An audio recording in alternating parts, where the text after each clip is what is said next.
يا أهلا وسهلا. طيب قاعدة بعمل كوكيز، نفسهم في كوكيز.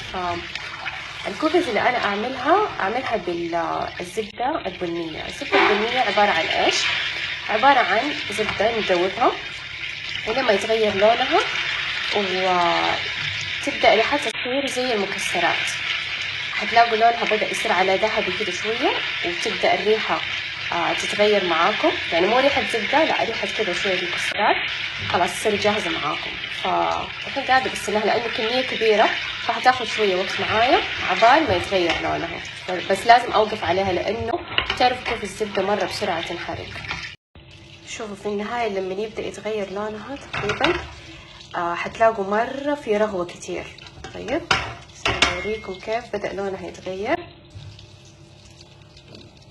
شايفين كيف لونها بدأ شوي يتغير، ولازم نقرب ونشم كمان عشان نتأكد.